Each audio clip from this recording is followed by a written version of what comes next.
Bonjour à tous et bienvenue pour le podcast Discussion consciente. C'est le deuxième épisode et aujourd'hui on a avec nous Caril Quentin avec qui on va avoir une discussion dans le but de mieux comprendre le concept du guide au sein de la spiritualité. Et on va chercher à avoir deux perspectives différentes pour mieux comprendre ce concept. Donc, bienvenue Caril. Ça me fait plaisir que tu m'invites déjà. Et puis je trouve ça super cool de faire un truc ensemble. Ça me fait longtemps qu'on voulait faire quelque chose. Et puis là, le sujet du guide, je pense que c'est vraiment l'idéal. Ouais. Donc c'est cool. Donc, je suis vraiment très heureux de t'avoir ici et de pouvoir partager ça parce que pour nous, dans notre, à la fois dans notre quête intérieure et dans notre relation, on a eu ce thème du guide a été quelque chose de très fort. Et assez récemment, j'ai l'impression qu'on a réussi à mieux se comprendre par rapport à ça et que ça a donné aussi une autre profondeur à notre relation au passage. Alors, je sais pas si les deux ont été directement liés, mais c'est quelque chose qui est possible. Et puis, donc peut-être est-ce que tu veux commencer par te présenter brièvement sur qui tu es et qu'est-ce que tu fais? Oui. Alors moi, ça fait maintenant à peu près 7 ans que je fais des séances privées. J'ai commencé en 2013, j'avais un autre travail à côté. Après, très vite, j'ai commencé à donner des cours parce que ce qui m'inspire beaucoup, c'est aussi de transmettre aux autres. Et puis maintenant, pour faire très simple, ce qui m'intéresse beaucoup, c'est l'autonomie des gens. Donc c'est vraiment, si tu veux, de rendre les gens autonomes. Et ça a vraiment un lien avec ce qu'on va parler aujourd'hui, justement, avec la connexion avec son guide. Et pour moi, le but aujourd'hui, c'est vraiment que quelqu'un qui vienne chez moi, qui a vraiment besoin d'aide, entre guillemets, puisse arriver à s'aider elle-même, si je peux parler comme ça. Donc de plus avoir besoin à un moment donné d'un thérapeute ou d'un livre ou de quelque chose d'extérieur, mais qu'elle puisse faire quelque chose à l'intérieur d'elle par elle-même. Donc ce côté d'autonomie, on en reviendra peut-être plus tard, mais par rapport à la connexion avec le guide, c'est vraiment un truc qui me fascine personnellement pour moi, parce que c'est du vécu, comme pour toi, mais maintenant j'ai vraiment ce besoin de créer la connexion avec les gens en lien avec ce guide-là. Ouais. C'est vraiment l'idée. Ok. Ouais. Et est-ce que tu veux partager aussi comment comment est venu pour toi ce thème et cette envie d'aujourd'hui spécialement parler du guide? Oui. Alors dans les grandes lignes, on en avait parlé une fois ensemble il y a un petit moment. Et puis vraiment, moi j'avais ressenti, je crois aussi de ton côté, on avait senti quelque chose qui se passait dans l'air qui était vraiment intéressant quand on a parlé du guide. Toi t'as utilisé tes mains, moi j'ai utilisé les miens, puis en fait on s'est rendu compte comme si tout d'un coup en fait on parlait du même truc. Ça paraissait c'était vraiment bizarre parce qu'on parlait chacun quelque part de son côté de sa vision, puis on a pu faire une sorte d'embranchement avec tout ça. Et je pense que c'est vraiment ça qui est intéressant de développer aujourd'hui. Et puis déjà entre toi et moi c'est intéressant d'en parler, et puis pour ceux qui nous écoutent, je pense que ça peut être un truc peut-être plus net aussi, parce qu'on entend beaucoup parler de guide, on entend parler de guide au pluriel, et c'est peut-être intéressant de faire un point là-dessus. Ouais. Et pour moi, pour rajouter par rapport à ce que tu dis, j'avais l'impression d'avoir une compréhension, de comprendre les mots que tu utilisais, j'avais l'impression de comprendre les concepts, mais je les avais pas liés à ma propre expérience. C'est comme si c'était un monde qui était quelque part encore à l'extérieur. Et tout à coup, ça a pu faire, il y a ce lien qui s'est créé avec ce que je vivais, et puis cet impact et cette résonance est devenu beaucoup plus fort. Donc c'est quelque chose qui était assez fascinant, et c'est aussi je pense une des grandes raisons pourquoi on fait cette discussion, pour que des personnes qui viennent de différents milieux peuvent se rendre compte que c'est pas juste une compréhension intellectuelle, même si ça en fait partie, mais c'est surtout un lien, comment dire, qui vient résonner à l'intérieur de soi. Il y a quelque chose. Il y a vraiment un truc pour moi dans les cellules, moi je vois ça un peu comme un vase qu'on remplit, et il y a vraiment quelque chose dans les cellules qui peuvent comme si tout pouvait être apaisé en fait avec ça. Et quand moi je prends souvent l'exemple quand on est trop dans l'émotionnel, ou qu'on n'arrive pas à gérer ses émotions, puis que ça fait toujours des montagnes russes. Par exemple, le fait de méditer juste 10-15 minutes dans cette connexion avec ce guide peut-être on va parler aussi de ce que c'est, ce guide pour toi et pour moi. Mais c'est vraiment si on peut juste méditer un petit peu dans cette connexion-là, ça apaise vraiment les émotions, ça apaise vraiment notre état, puis on n'a plus l'impression d'être tout le temps dans des montagnes russes à subir un peu cette vie, quelque part. Ouais. C'est un peu ça. Ouais. Maintenant, ce qui serait intéressant, ça serait justement de parler du guide, oui. La différence avec les guides, ouais. parce qu'il y a beaucoup d'autres choses, et puis on entend des personnes qui parlent d'anges, on entend des personnes qui vont parler des esprits de la nature, ou des animaux totems, ou des défunts, ou plein de sortes de conceptualisations différentes de ce qui se passe dans les mondes subtils. Alors, exactement de quoi est-ce qu'on parle quand on parle du guide? Ok. Je te donne ma vision des choses, puis après peut-être tu pourras faire référence à quelque chose chez toi aussi. Mais moi, je vois ça comme si on était là sur cette terre. On a comme une sorte de lumière, on peut dire, qui nous tombe dessus. Et si on remonte juste droit, vraiment vertical, juste au-dessus de nous, on a ce qu'on appelle le moi supérieur. Le moi supérieur, on peut dire que c'est l'âme dans le langage courant. On nous a beaucoup parlé d'âme. Et pour moi, c'est justement l'âme, le moi supérieur, qui me guide dans cette vie. C'est cette énergie qui va faire que j'ai une intuition le matin en me réveillant. C'est cette sensation qui me dit, mais maintenant il faut que tu changes ton job parce que ça ne vibre plus du tout à l'intérieur. Donc ça, c'est vraiment pour moi la connexion avec le moi supérieur. Et ce moi supérieur, je dirais que c'est le guide principal, si on peut parler comme ça. Maintenant, il y a des défunts autour de nous, il y a des anges, il y a des archanges, il y a peut-être des maîtres associés, tout ce qu'on veut. Il y a beaucoup de sortes d'énergies différentes, mais ça reste des énergies extérieures. Et moi, c'est pas que ces énergies sont mauvaises, pas du tout. Mais c'est juste que si maintenant je me connecte toujours avec un défunt, c'est l'âme du défunt qui vient vers moi, et c'est pas mon âme à moi. Donc à un moment donné, j'ai un problème entre je peux me connecter avec des défunts, mais si je fais ça tout le temps, ça veut dire que j'oublie ma propre partie spirituelle, j'oublie ce lien avec mon propre moi supérieur, et il manque quelque chose à quelque part. Ouais. Et c'est pour ça aujourd'hui, au fait que de ce que moi je ressens, des patients qui viennent chez moi, beaucoup de gens se sentent un peu vides. On a l'impression de chercher quelque chose sans savoir quoi, parce que c'est comme s'il y avait une prise qui était débranchée à quelque part. C'est comme si on met la prison. Moi, je vois ça un peu comme ça. Ouais. Donc après, c'est clair, il y a tout plein de guides au pluriel. Il y a des guides vraiment de toutes sortes. Ça peut être une grand-maman qui m'accompagne à un moment, ça peut être un ange, il y a pas de souci. Mais le principal, c'est quand même mon essence à moi, parce que c'est moi qui suis incarné en tant que Karil sur cette terre. Et toi, t'as ton essence en tant que Simon, et je pense que c'est important qu'on soit branché à notre essence. Et pas juste de vouloir, entre guillemets, faire de la médiumnité parce que c'est bien, parce que c'est cool, mais vraiment de se brancher avec qui on est. Ouais. Et c'est à mon avis le seul moyen de devenir autonome, à quelque part. Ouais, complètement. Donc il y a cette idée que, ok, on fait cette connexion jour après jour, on fait peut-être à travers une méditation par exemple, et on se remplit. Alors de quoi exactement on se remplit? Comment est-ce qu'on peut qualifier ça? Parce que aussi différentes personnes vont utiliser un langage différent aussi pour parler de toutes ces choses.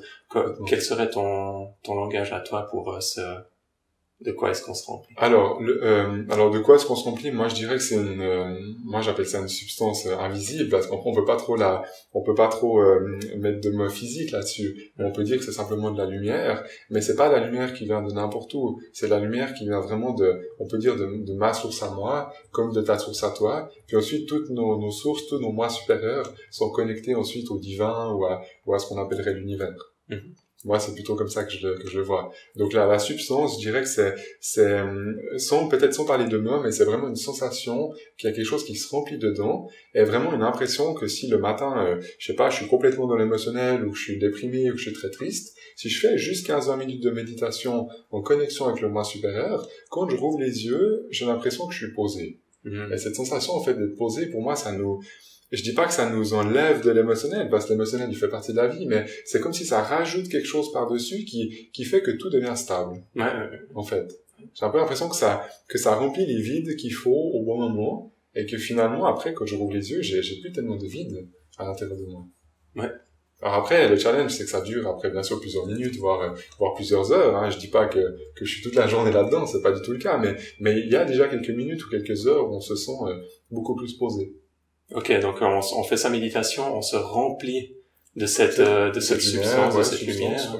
Et ensuite, on a cet apaisement Oui. qui arrive en nous. Ouais. Et petit à petit, quand on se rengage dans la vie, on a cette petit à petit nos habitudes, nos routines qui reviennent, et notre réservoir qui se revide progressivement. C'est ça. Donc là, on peut imaginer maintenant justement comme un réservoir, comme si le cœur est un réservoir, et qu'il faudrait mettre un peu du carburant régulièrement. D'accord? Ouais. C'est pour ça que moi, je conseille souvent à mes patients, dans les cours que je donne, de méditer à peu près 15 minutes par jour. C'est une moyenne. Pas besoin forcément de faire beaucoup, mais par contre de faire très régulièrement. Et ça permet de rajouter cette substance, cette lumière dans mon cœur. Et si j'ai tous les jours un peu de lumière qui rentre ici, dans ma vie, j'ai toujours un peu d'énergie.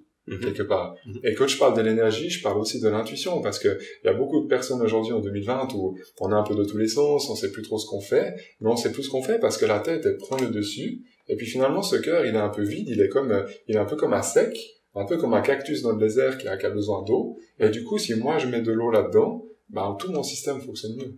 Ouais. Donc ça amène cette harmonie intérieure, et ça donne aux gens un outil pour pouvoir eux-mêmes prendre en main leur état intérieur, arriver dans cet apaisement. Et donc ils le répètent jour après jour dans ces méditations. Et ensuite, est-ce qu'il y a quelle serait la finalité, ou est-ce qu'il y a une finalité ou un but ou une transition sur le long terme avec les années qui passent, avec le fait que la méditation s'est installée et est devenue quelque chose qui fait partie de la vie, mais sur une longue période? Oui. Alors pour moi, ça fait à peu près depuis 2011 que, je sais pas, c'est pas pour parler de moi, mais c'est mon expérience, hein. Ça fait à peu près depuis 2011, donc ça fait environ 9 ans que je médite tous les jours, minimum 15 minutes. Des fois c'est 30 minutes, mais on part du principe que c'est minimum 15 minutes. Et au bout d'un moment, j'ai vraiment eu cette sensation, je dirais au bout de 2-3 ans, qu'il y a quelque chose qui vient se mettre dans les cellules. Donc ça veut dire que maintenant, si je médite, ça m'arrive des fois tout d'un coup d'être en vacances, puis de pas méditer pendant 3-4 jours, ça me pose pas de soucis. Alors qu'au début, j'avais vraiment ce besoin presque viscéral de me remplir tous les jours sans exception. Et maintenant, c'est comme si on peut, je le fais toujours, pratiquement tous les jours, mais je peux me permettre maintenant 2-3 jours de pas le faire, et ça reste quand même dans un état stable. Donc mon intérieur arrive à rester dans cet état stable, et je pense que ça c'est au fur et à mesure des années que ça donne ça. Et le but, si tu veux, par rapport à ta question, pour typiquement les personnes, je reprends l'exemple de mon travail, moi j'essaie de rendre les gens autonomes avec cette connexion avec le moi supérieur. Donc si chacun arrive à un moment donné à faire ça chez lui, ça veut dire que le boulanger qui fera son pain, il pourra peut-être faire ça par exemple le soir, et puis il sera super bien dans sa vie, il sera inspiré pour faire son pain, il sera rempli de quelque chose, et il aura plus ce besoin d'essayer de chercher autre chose, par exemple de changer de boulot, parce qu'on peut avoir un boulot qui est pas du tout dans le côté spirituel, mais se remplir parce qu'on est sensible. Et moi je vois aujourd'hui beaucoup de personnes qui sont pas forcément médiums ou thérapeutes, mais qui ont besoin de se remplir avec ça. Beaucoup de gens qui sont dans le social ou dans le médical, peut-être que t'en vois aussi de ton côté. C'est en général des gens qui ont ce côté humain très développé. Du coup, ça veut quand même dire qu'il y a une sensibilité qui est bien ouverte. Et souvent, c'est des gens qui ont un grand cœur, un grand réservoir. Et du coup, ils savent plus comment faire pour le remplir. Et moi, souvent, je parle de cette connexion avec ce moi supérieur pour les aider à se remplir eux-mêmes. Et comme ça, après, ils ont un outil pour être autonomes chez eux. Ils le font quand ils veulent. Et je trouve beaucoup plus intéressant que d'aller voir à un moment donné 50 000 thérapeutes. Puis finalement, on s'arrête jamais. Où on lit des livres, où on est sur YouTube, puis en fait, on n'arrive jamais à s'arrêter. On essaie de chercher un truc qu'on comprend pas, mais on cherche toujours à l'extérieur sans le déposer dedans. Et je crois aujourd'hui qu'on a encore plus en 2020 ce besoin de déposer à l'intérieur de nous quelque chose. Que ça devienne un peu physique, que ça devienne concret, quelque part. Et donc il y a cet aspect de se remplir, et une deuxième facette que j'ai l'impression qui vient se superposer à ça va être l'intuition.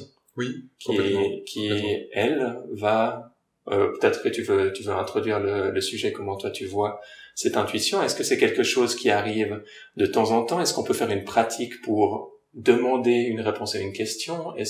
Comment est-ce qu'on s'engage avec? Alors, imaginons qu'on est de nouveau ici sur cette terre, c'est pour donner une image. On peut imaginer que ça c'est le dessus de ma tête. Le moi supérieur, il est juste un petit peu plus haut. Et chaque fois que j'ai une intuition, il y a une espèce comme si les deux doigts se touchaient.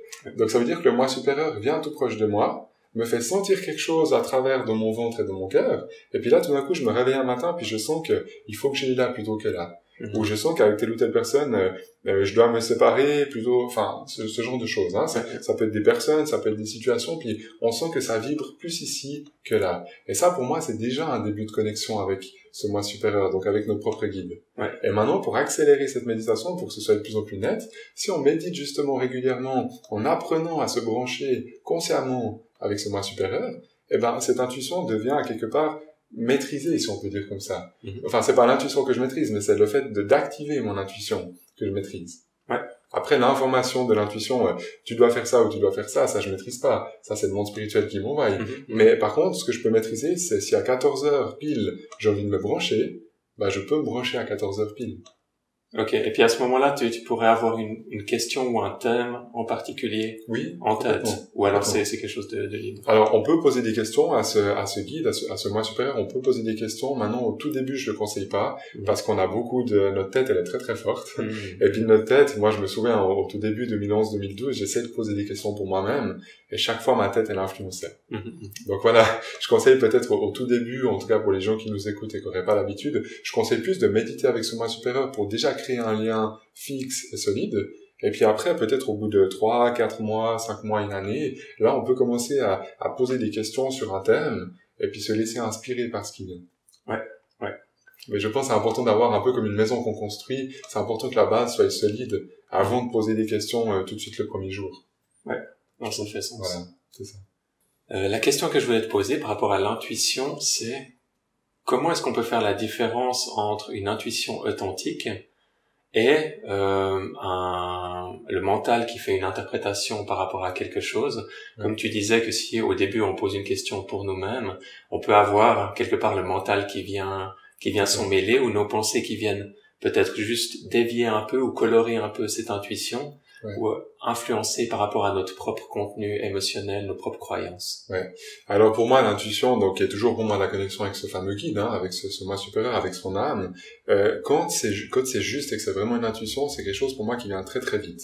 C'est pas je me pose, je ferme les yeux puis j'attends 10 minutes que ça vienne. C'est même instantané, même des fois avant de fermer les yeux, il y a quelque chose qui est là. Donc c'est quelque chose qui vient très vite et souvent on sent quelque chose physique. Ça veut dire qu'à l'intérieur, on a une espèce de joie, on a une espèce de c'est comme si en même temps qu'on a une pensée, on a une joie qui monte avec. Ça, pour moi, c'est l'intuition. Par contre, si on réfléchit pendant longtemps à quelque chose, puis que on a l'impression qu'il y a une intuition qui est là, mais que c'est très lourd, et que cette impression d'être sur une chaise, puis d'être fatigué, de pas avoir envie de bouger, ça, souvent, c'est la tête qui crée une histoire. Okay. Et du coup, ça crée, en fait, la tête crée de la lourdeur, et le cœur, qui est lié au guide, crée de la légèreté. De la joie, si on veut. Ouais. Un peu comme un enfant qui a envie de faire un château de sable, il va pas réfléchir quelle heure c'est pour faire son château de sable. Il va le faire parce qu'il sent juste sur le moment que c'est là. Ouais. Donc il y a vraiment cette notion de joie et puis de légèreté qui même si nous on est adultes, nous rappelle un peu cette sensation quand on est petit. Ouais. Alors moi je sens ça un peu comme ça. Okay. Ouais. Donc il y a aussi cette notion donc tu parles de l'enfant, est-ce que ça a aussi un lien avec l'enfant intérieur, ou je sais pas si c'est un vocabulaire avec lequel tu travailles aussi? Alors c'est pas le vocabulaire que j'utilise, mais pour moi en fait le cœur, l'enfant intérieur, l'âme, l'intuition, c'est tout la même chose. Okay. Dans mon ressenti. Ouais. Maintenant, c'est vrai qu'au niveau énergétique, pour moi, il y a quand même une partie, si on peut dire, qui est au-dessus de notre tête. Il y a une partie pour moi qui est dans le corps, mais il y a une partie qui est au-dessus au niveau énergétique. C'est pour ça que je parle du moi supérieur comme un point qui est au-dessus. Le point qui est en bas, c'est le cœur. Et le but, c'est de connecter ces deux points ensemble. Ouais. C'est pour ça que le terme de l'enfant intérieur, pour moi, c'est la même chose. C'est de ressentir la vibration dedans, mais il y a quand même cet apport du monde spirituel, à quelque part, de mon essence. Qui descend. Okay. Donc pour moi, mais ça c'est mon ressenti, hein. Je peux pas dire que c'est juste ou c'est faux, c'est juste ma vision. Pour moi, l'âme, quand on parle de l'âme, il y a une partie qui est branchée dans le cœur, mais il y a aussi une partie qui est au-dessus. C'est pas que ici, en fait. Ouais. Et moi j'ai beaucoup de gens qui me disent, mais mon âme elle est là. Je comprends ça, mais pour moi il y a, je dirais vraiment 50% comme une accroche dans le cœur physique, mais il y a tout un autre truc qui est aussi au-dessus. Ouais, bon là c'est hyper intéressant parce que avec les connaissances du yoga et de la tradition tantrique et des métaphysiques qui sont là derrière, ça fait complètement sens. Okay. Et le mot âme dans ce contexte-là peut être compris exactement comme tu le décris. Et souvent le mot âme, c'est un mot qui est utilisé de plein de manières différentes. Il y a des personnes qui vont parler de l'âme avec du contenu émotionnel, mental. Il y a des personnes qui vont inclure parler uniquement de la partie purement spirituelle. Donc il y a et puis il y a tous les mélanges qu'on peut imaginer encore là-dedans qui arrivent. Et en termes de yoga, il y a le concept qu'on a Jivatman au niveau du cœur et Atman au niveau du chakra couronne, si on peut l'imager un peu comme ça. Et pour sans aller trop dans les détails, la métaphore qui est souvent donnée dans la tradition, c'est le soleil qui est reflété dans un pot où il y a de l'eau dedans. Et donc le pot, ça symbolise le corps, et le reflet, le soleil, ça symbolise Atman, qui peut être traduit par l'âme, mais Jivatman au niveau du cœur peut aussi être traduit par l'âme. Donc le mot âme ici commence à devenir un peu trop général. Trop général. On n'arrive plus à parler au niveau technique vraiment de ce qui se passe. Et donc, si on garde les termes sanskrits qu'on pourrait, dans ce cas-là, on aurait Atman qui serait le soleil et la réflexion au niveau du cœur qui serait elle, Jivatman. Et l'idée, c'est que si l'eau est calme, on a une bonne réflexion. Et si l'eau est agitée, on a une moins bonne réflexion. Et si l'eau est très agitée, on peut avoir quelque part un peu notre personnalité qui va être animée. C'est pas la personnalité elle-même, mais c'est un peu ce qui va animer aussi cette personnalité qui va être troublée, où on va être agité. Et c'est là où ça fait vraiment sens avec cette idée que tu dis de se connecter entre Atman, on peut dire le chakra couronne et le cœur. Ou le moi supérieur, il y a un lien avec ça. Amener cet apaisement à la surface de l'eau. Et ensuite, quand on s'engage dans les activités de la vie, on s'engage depuis un espace de paix, on s'engage depuis un espace de... C'est drôle parce que tu parles d'un bol avec de l'eau, et puis moi souvent je prends l'idée, et pourtant j'ai jamais parlé de ça avec toi avant, et puis moi je prends souvent l'idée du vase, qu'on a besoin de déposer des gouttes d'eau à l'intérieur du vase pour remplir en fait ce réservoir quelque part, et puis avoir de l'énergie un peu au quotidien, comme j'expliquais avant. Donc pourtant moi j'ai pas fait de yoga on n'a pas les mêmes références à la base. Donc c'est assez drôle. Moi, c'est juste de mon ressenti que je dis ça. J'ai pas, ce moi supérieur, c'est juste de mon vécu à moi, en fait, que je t'en parle aujourd'hui. Et toi, t'as beaucoup plus de connaissances aussi au niveau, du bouddhisme, si on peut dire comme ça. Enfin, bouddhisme, yoga de ce côté-là. Plus yoga. Ok, d'accord. Du côté du yoga, t'as pas mal aussi de références aussi, beaucoup de théories là-dedans, que tu connais. Et moi, c'est vrai que j'ai pas beaucoup de théories, j'ai surtout ma pratique à moi. Donc c'est intéressant. Oui, et puis il y a ces différentes manières d'approcher la spiritualité, des manières qui vont être, il y a des personnes qui vont approcher la spiritualité et qui étudient ces traditions d'une manière purement intellectuelle. Et là, ça, c'est plus vraiment une pratique spirituelle, c'est plus essayer de comprendre mentalement les choses, mais ça donne pas lieu aux mêmes transformations intérieures. Et il y a des personnes qui vont s'engager avec ces traditions en pratiquant avec, si c'est quelque chose qui résonne pour elles. Et il y a aussi des personnes qui vont se baser sur leur propre expérience et avoir ce guide intérieur, cette connexion qui soit suffisamment fort pour ce que j'ai l'impression ressentir qu'il y a pas le besoin de s'engager dans d'autres systèmes qui vont pour d'autres personnes bien résonner et puis amener cette comme pour moi par exemple, ça m'amène une certaine stabilité, une certaine structure à l'intérieur de laquelle ça m'aide à m'épanouir. Cette structure. Donc toi, cette connexion que moi j'appelle le moi supérieur, tu la travailles aussi à ta manière assez régulièrement. Donc par exemple, les méditations dans le yoga, elles vont avoir, on pourrait les décrire avec la même métaphore que tu décris. Simplement, le vocabulaire est en général formulé d'une manière différente, qui fait que il va y avoir par exemple cette idée une des métaphores qui est utilisée dans les méditations et que j'enseigne, c'est l'idée qu'on a un peu comme notre conscience, on pourrait dire aussi notre âme, mais ce mot il est un peu large, mais disons qu'on a notre conscience qui est autour de nous, dans le sens que en général on est conscient de nous-mêmes, mais qu'en méditation on peut avoir ce sentiment d'expansion, d'expansion de soi, un peu comme une bulle qui se gonfle, et dans ce gonflement il y a à un certain moment donné comme une absorption qui se fait aussi comme dans l'océan de la conscience divine, où on pourrait voir ça, comme toi tu parles du moi supérieur, un peu dans cette même optique, et le fait de reposer à l'intérieur de cet océan de conscience, et de se recharger à ce moment-là, et que quand on revient de cette expansion, mais on revient pas sans rien, on revient quelque part en ayant collecté quelque chose qui ensuite s'imprègne dans notre être. Et un des aspects aussi qui est important spécialement dans le tantra, c'est que ensuite avec cette lumière, on va s'engager dans le monde. Mais vu qu'on a été chargé, on va s'engager dans le monde, et nos actions, notre manière de réfléchir et nos émotions vont être transformées par le fait qu'on ait été chargé et qu'on ait fait cette méditation.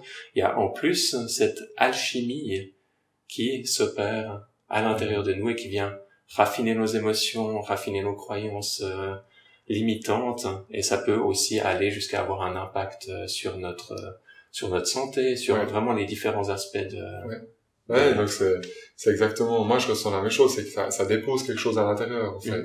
Et typiquement, alors pour moi c'est pas le yoga, mais c'est plus la méditation, mais bon c'est très proche tout ça. Quand je ferme les yeux puis que je les rouvre après ma connexion avec mon guide, avec mon moi supérieur, il y a vraiment quelque chose qui reste à l'intérieur de moi. J'ai pas l'impression de rouvrir les yeux puis d'être le même que 15-30 minutes avant. Parce qu'il y a à chaque fois un truc qui change, et pourtant c'est ça que des fois que les gens ont de la peine à comprendre, c'est que ça paraît répétitif, où ça donne l'impression, mais tu fermes les yeux tous les jours, ça donne l'impression, mais finalement, comment est-ce qu'on peut se motiver à ça? Mais quand on ressent vraiment les choses, il y a tout le temps un truc qui se passe en faisant ça. Et moi, en fait, ça fait depuis 2011 que je fais pratiquement la même technique tous les jours, et j'ai pas l'impression d'être fatigué de ça, ou d'être usé, parce que c'est pas une nouveauté quelque part pour moi. Mais l'énergie m'amène chaque fois un truc de nouveau. Parce qu'en 2020, je suis plus le même qu'en 2012 ou en 2013. Et du coup, cette énergie m'amène chaque fois un peu plus pour aller chaque fois un peu plus loin. Et j'ai l'impression que ça s'arrête jamais, du coup. Je pense que même une vie suffira pas. C'est en tout cas la compréhension au niveau du tantra, que c'est un processus qui est sans fin. Dans le sens que on a en général cette compréhension de l'illumination spirituelle, ou comme étant un peu un switch qu'on met on-off. Je suis pas illuminé, je suis illuminé. Dans cette compréhension-là, on a plus des étapes très progressives, d'un raffinement un peu constant, qui se fait petit à petit, mais très naturellement, très spontanément, et qui fait que c'est peut-être pas si, même si on le sent, c'est pas si évident de dire la différence d'un jour à l'autre, mais en même temps, d'une année à l'autre, après 2 ans, 3 ans, 4 ans, 5 ans. Là, on voit vraiment que ça bouge. Quand on y réfléchit, on voit complètement. Et c'est pour ça que, je sais pas toi, d'après le yoga, ce que tu proposes, ou si tu proposes des fois des techniques aux gens, mais moi, ce que je conseille, c'est vraiment d'atteindre au moins 3 semaines, 1 mois, vraiment de se forcer pendant 3 semaines, 1 mois, à la limite de le faire tous les jours, si vraiment on veut changer notre vie. Parce que moi, j'ai l'impression qu'avant 3 semaines, 1 mois, on ressent pas vraiment les premiers bénéfices. Donc c'est pour ça, si je reprends la connexion avec le guide, avec le moi supérieur, c'est vraiment peut-être pour ceux qui nous écoutent ou qui voudraient avancer avec ça, moi ce que j'aurais envie de leur dire, c'est peut-être forcez-vous pendant 3 semaines, 1 mois, puis ensuite vous regardez ce que ça change un petit peu dans votre état intérieur. Mais on peut pas juste le faire 3 jours ou le faire que le dimanche, une demi-heure, c'est ça. Et puis se dire, je le fais tous les dimanches, ça m'amène une bonne conscience, parce que j'ai fait quelque chose de bien pour moi, mais une fois par semaine, c'est pas assez pour remplir ce réservoir de ce que moi je sens. Il y a vraiment cette notion de régularité qui est vraiment moi aussi au cœur de mes enseignements. Et comme tu dis, il y a besoin de cette régularité. Et la grande difficulté, c'est que pour beaucoup de gens, de ce que je vois, c'est qu'ils vont associer en général au début la méditation à faire quelque chose qui est pas plaisant, à faire quelque chose qui est difficile. C'est ça. Et puis ces premières méditations qui sont pour beaucoup de monde où il faut lutter pour garder les yeux fermés, il faut lutter pour pas bouger, il faut lutter pour rester concentré sur la technique. Et si ça s'apparente à une lutte, c'est extrêmement difficile de continuer. Et une des astuces qui est utilisée dans le tantra, c'est que au fait, il y a cette lutte apparente qui se passe à la surface parce que notre mental va résister à la méditation, va résister au moment présent, va résister à cette transformation parce qu'il a peur, simplement. C'est ça.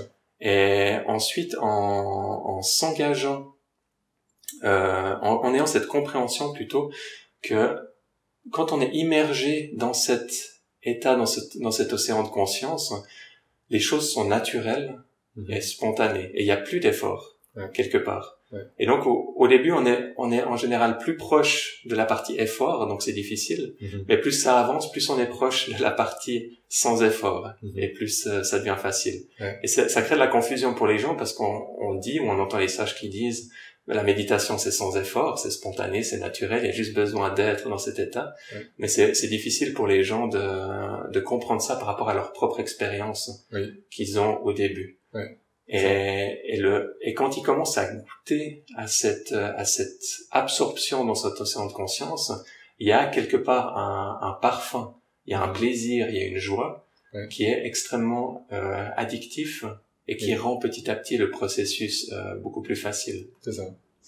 Alors, j'aime pas parler de drogue, mais non, mais des fois j'entends ça, hein, et pas seulement de moi, mais j'ai envie de dire dans cette vie, de toute façon, souvent quand on regarde les choses, on peut dire qu'on est drogué à la nourriture, on peut dire qu'on est drogué parce qu'on a besoin de boire de l'eau, enfin, on peut voir la drogue sous toute forme, mais s'il y a bien une drogue, entre guillemets, qui est positive, c'est bien celle-là de se remplir de quelque chose sans substance physique, en fait. Et ça, je trouve ça super parce que ça coûte rien.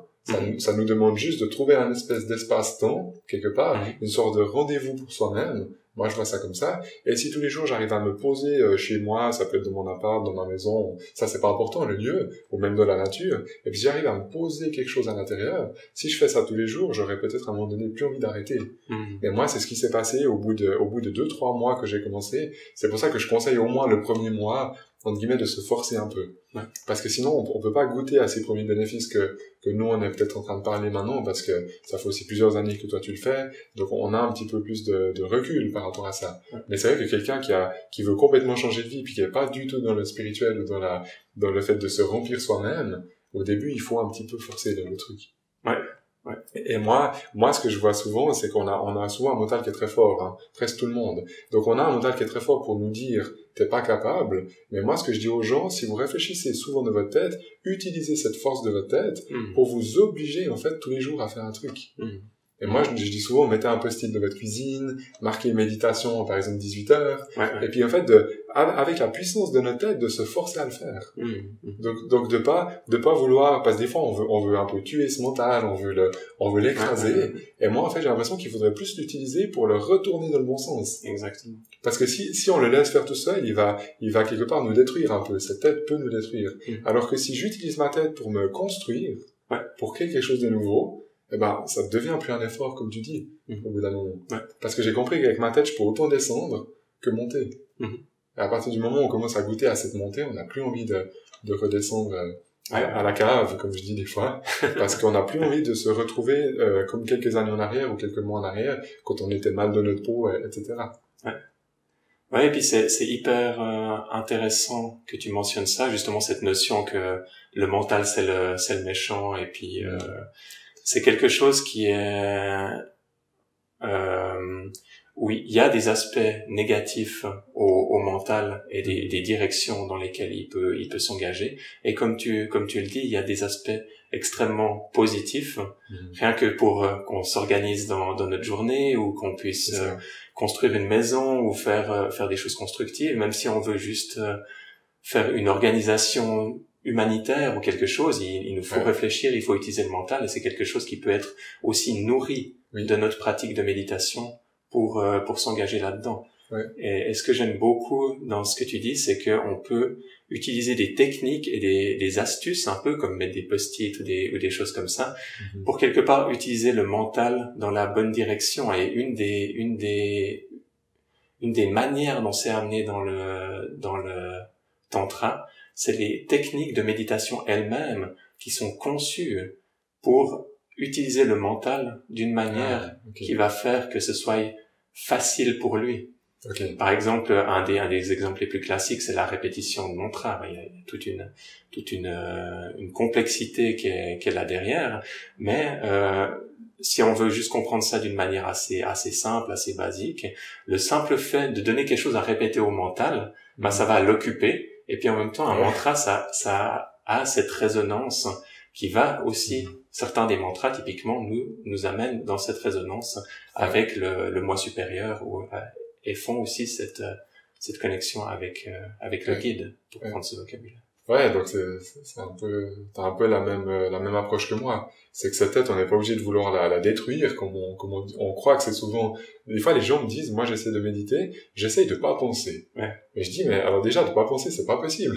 Parce que tant qu'on est incarné sur cette terre, notre cerveau est alimenté. C'est comme s'il y avait une prise qui était de toute façon tout le temps branchée. Ouais. Donc maintenant, autant utiliser ce courant, cette énergie qui vient là, pour la retourner, moi, je dirais, en direction du cœur. Puis en faire quelque chose de positif. Plutôt que la laisser tourner un peu en circuit fermé. Ouais. Et c'est là qu'on risque de finir en dépression, de vivre vraiment des choses un peu lourdes. Parce que notre tête, en fait, commence à nous détruire si on s'en occupe pas, d'une certaine façon. Et c'est là que le pouvoir, on va pas s'éloigner trop du sujet, mais le pouvoir, la pensée, quand on dit pensée positive, ça a tout un sens avec ce qu'on dit aujourd'hui. Ouais. Parce que si je fais attention à mes pensées, c'est déjà tout ça de chemin de fait pour se brancher ici et se connecter avec son guide. Ouais, ouais. Parce que moi, je vois le mental comme quelque chose qui est un peu entre deux, entre le cœur et le moi supérieur. C'est comme si le mental était entre deux. Donc si ce mental, j'ai pas appris à le façonner d'une manière positive, ça veut dire qu'il va quelque part m'empêcher de me brancher avec mon propre guide dans mon cœur. Et c'est pour ça que je dis, le mental, il faut pas vouloir l'éliminer, mais juste aller dans le sens du cœur. Et à partir de là, il y a tout qui commence à être fluide. Ouais, j'essaye de faire des liens et de voir comment est-ce que je peux amener les choses, parce qu'il y a un sujet que j'aimerais, une perspective que j'aimerais amener, qui est celle avec laquelle moi je réfléchis au mental. Ouais. Et c'est celui des parts. Okay. Des parts au niveau du subconscient. Oui. Et donc, on pourrait dire en gros que le subconscient c'est le mental, mais je pense que dans cette définition du subconscient, tu vas aussi retrouver des aspects que toi t'associes au cœur. Oui. Dans le sens qu'il y a une partie sombre du subconscient qui peut être lourde, d'un point de vue émotionnel. Okay. Et il y a une partie du subconscient qui peut être considérée comme lumineuse et où on pourrait avoir des guides, typiquement. Soit dans son propre subconscient à soi, soit au niveau du subconscient collectif. Okay. On peut trouver des guides, on peut trouver des intuitions dans ma propre conceptualisation des choses. Donc, je sais pas si ça fait sens. Alors, pour moi, que tu parles de subconscient, ça me fait penser à cette lumière qui nous dépasse et cette lumière qu'on peut faire grandir quand on médite. Moi, ça me fait penser à ça, parce qu'en fait, avec cette lumière, c'est soit je peux rester dans mon énergie à moi, ou soit je peux aller me connecter à d'autres choses.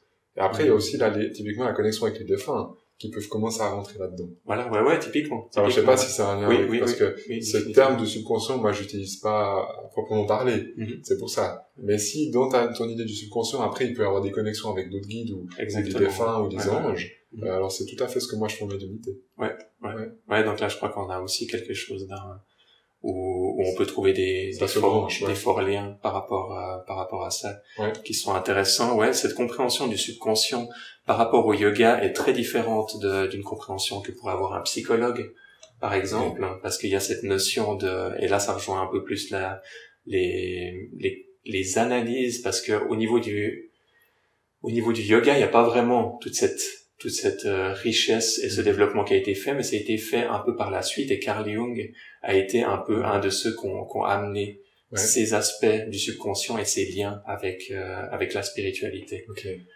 Donc entre psychologie et spirituelle. Voilà, exactement. Exactement. Et puis il y a tout ce travail sur nos zones d'ombre qui est quelque chose de fascinant. Mais si on regarde par rapport typiquement aux connexions avec un défunt, on pourrait considérer que au niveau collectif, ou au niveau du subconscient, on pourrait dire, de l'univers, du subconscient collectif, c'est dans cet endroit où les défunts seraient quelque part un peu entre deux incarnations, une manière de voir les choses, et qu'on pourrait accéder à cette, même si c'est en dehors de sa propre personne, il y a cette possibilité de se brancher, comme tu dis. Ok, donc ça avec ça.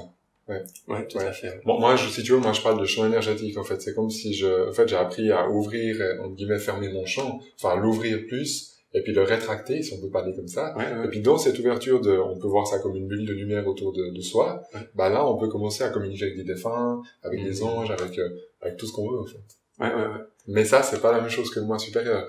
Parce que le moi supérieur, le guide, c'est vraiment une partie qui est verticale.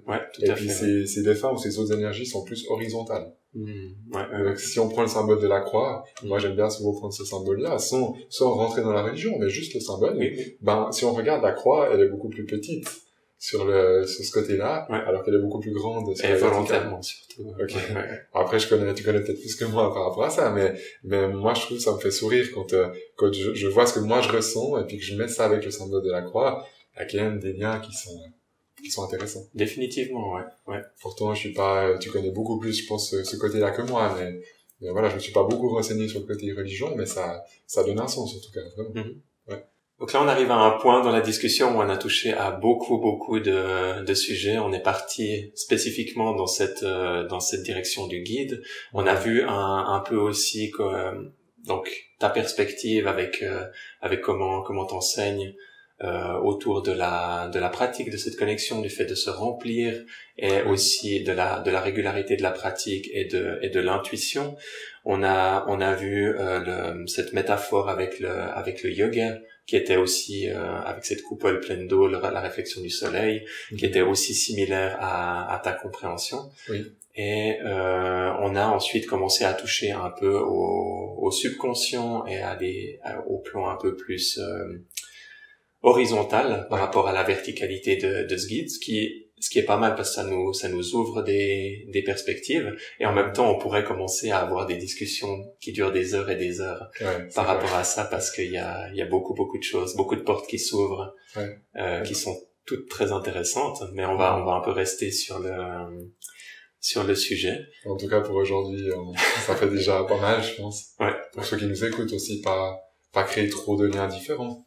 Sinon ça perturbe, vaut mieux rester dans une structure, je pense. Du coup, pour toi, quels sont un peu les points essentiels ou des choses que tu voudrais vraiment mettre en avant par rapport à ça?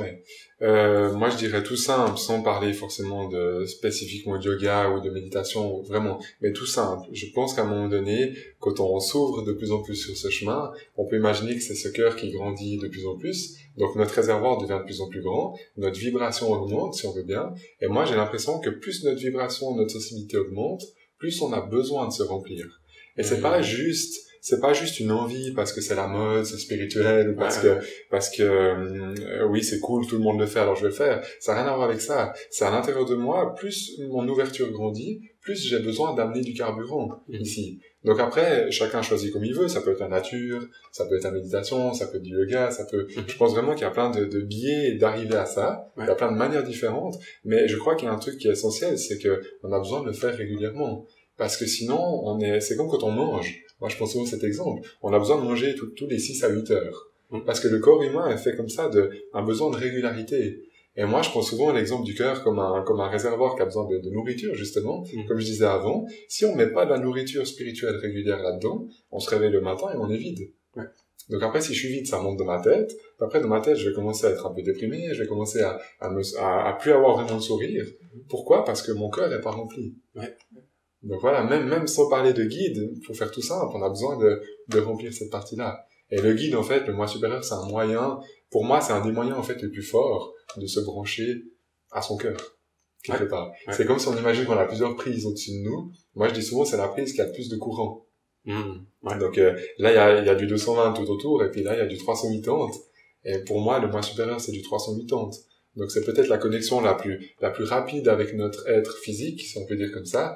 Et c'est peut-être si on veut vraiment changer de vie complètement, c'est peut-être un des chemins les plus rapides de se brancher à ce propre guide.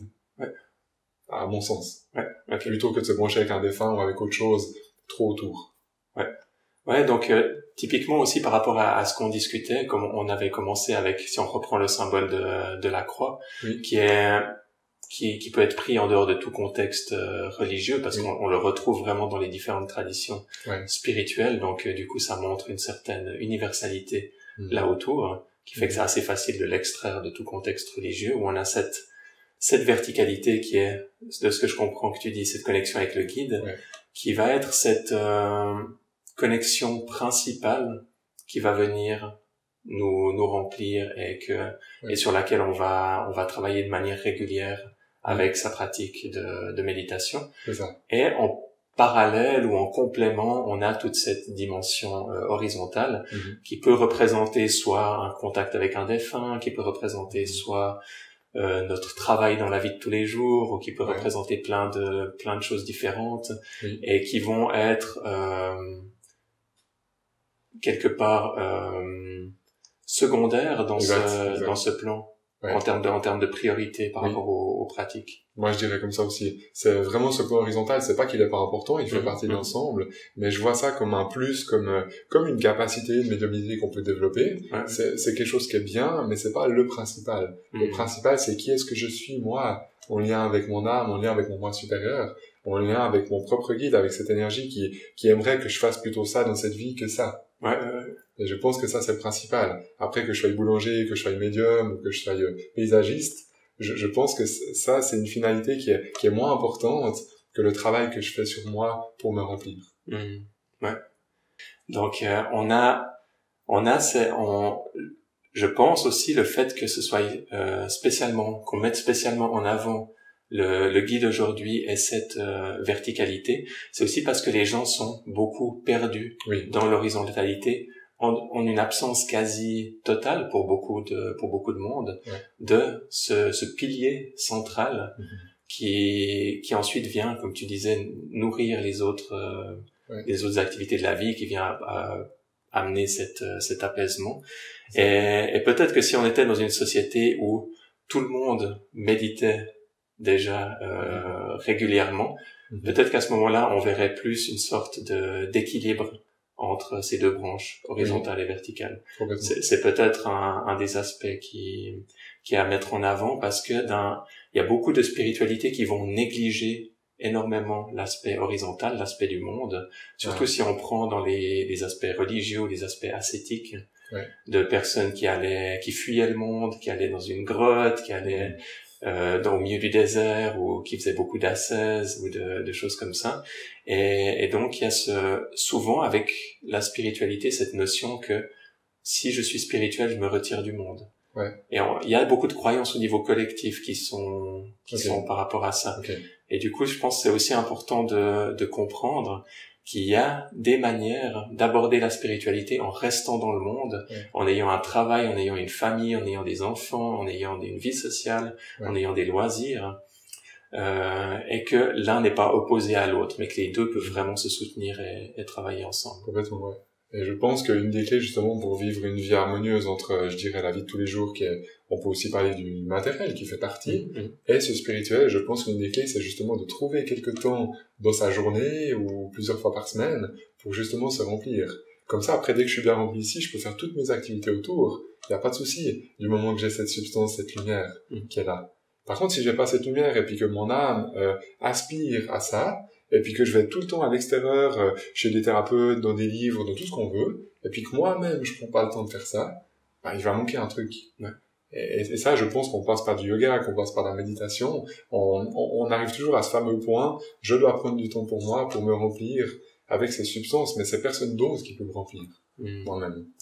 La chose qui peut me remplir le plus fort, c'est peut-être mon moi supérieur, c'est peut-être mon propre guide, ma propre lumière qui fait que je suis ici, sur cette terre.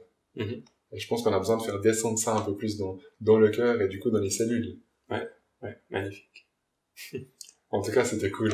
C'était vraiment super de partager avec toi. Merci vraiment. J'honore ta présence et puis ce partage, parce qu'il y a vraiment je pense que les gens seront d'accord de dire qu'il y a une belle énergie, une belle atmosphère et beaucoup cette curiosité et cette recherche de compréhension à un niveau profond, pas juste à un niveau superficiel. C'est ça. Et que c'était aussi pas mal axé sur qu'est-ce qui est fondamentalement important. Je pense que là on a vraiment touché à quelque chose de très essentiel en termes de message qui est passé. Ouais. Et moi, pour toi aussi, enfin, je dois en parler pour toi, mais moi, c'est vraiment ce qui a changé ma vie en 2011, c'était cette rencontre avec mon propre guide, qui a fait que ça a bouleversé tout le reste, en fait. Ouais. Je pense pas que je serais dans cette énergie aujourd'hui s'il y aurait pas eu ce point d'accroche à quelque part. Ouais. Voilà. Okay. Toi aussi sur ton chemin. Ok. Bah, en tout cas, merci beaucoup. Merci à toi, pour l'invitation, c'était cool. Vraiment. Et puis à tous ceux qui nous ont écoutés aussi. Ouais, mais merci à tous pour votre présence, participation, et puis au plaisir. Si vous avez des questions, n'hésitez pas à les mettre dans les commentaires, et puis soit moi, soit Karil, on y répond volontiers, je pense. Avec plaisir, ouais. Et puis à tout bientôt pour un prochain épisode. Bye bye. Merci.